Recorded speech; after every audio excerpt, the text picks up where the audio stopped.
नमस्कार, news for nation देख रहे हैं आप। आपके साथ मैं हूं ऋचा शर्मा। बिहार में कोरोना संक्रमित मरीजों का आंकड़ा काफी तेजी से आगे बढ़ता नजर आ रहा है। हर दिन एक से बढ़ के एक विस्फोट सामने आ रहे हैं। कहीं ना कहीं जो स्थिति है वो काफी गंभीर बनी हुई है। अब इस संकट से निपटने के लिए नीतीश सरकार ने एक बड़ा फैसला लिया है।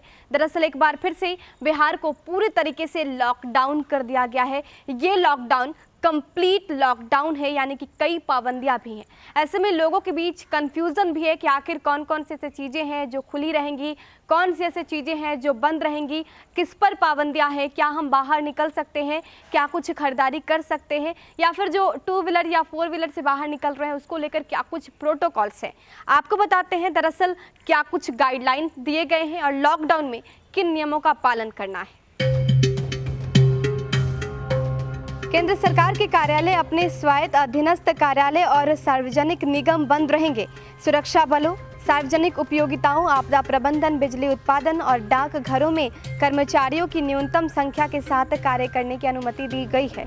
यानी कि जो कार्यालय भी खुले रहेंगे उसमें भी न्यूनतम कर्मचारी ही आ सकेंगे। राज्य सरकार के कार्यालय, इसके स्वायत्त अधीनस्थ अधिकारी, सार्वजनिक निगम बंद रहेंगे। सुरक्षा बल, आग और आपातकालीन, आपदा प्रबंधन, चुनाव, सार्वजनिक उपयोगिताओं, खाद्य और नागरिक आपूर्ति, कृषि, पशुपालन, नगर निकाय, वन अधिकारी, सामाजिक कल्याण के कार्यालय में काम होगा।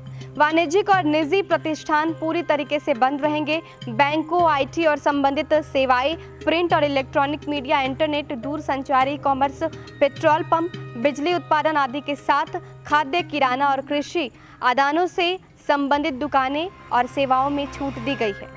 केवल होम डिलीवरी विकल्प के साथ रेस्टोरेंट को खोलने की अनुमति है। लॉकडाउन के दौरान परिवहन सेवाएं निलंबित रहेंगी। हवाई और रेल परिवहन, टैक्सी, ऑटो रिक्शा, अनुमत गतिविधियों के लिए निजी वाहन, आवश्यक सेवा प्रदाता व्यवसाय, परिवहन वाहन, ये सब बंद रहेंगे। औद्योगिक प्रतिष्ठानों को आवश्यक एहतियात और सोशल डिस्टेंसिंग के सख्त कार्यान्वयन के उपायों के साथ काम करने की अनुमति होगी।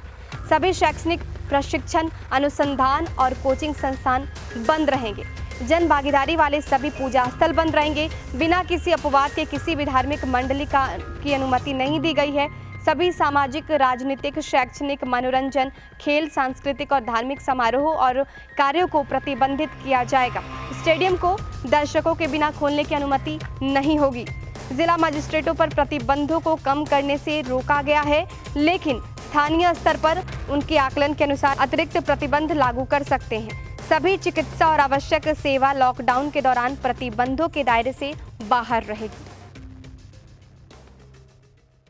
तो ये सब तमाम ऐसी इमरजेंसी सर्विसेज है जो आपके लिए खुली रहेगी, लेकिन पूर्णतः लॉकडाउन लगाया गया है। इसका मतलब ये है कि पूरी तरीके से पाबंदी है, प्रतिबंध है।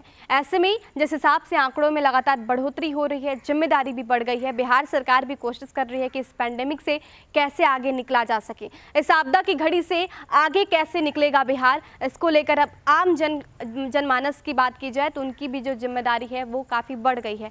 हम भी आपसे यही अपील करेंगे कि आप घर में रहिए, स्वस्थ रहिए और सुरक्षित रहिए। नमस्कार।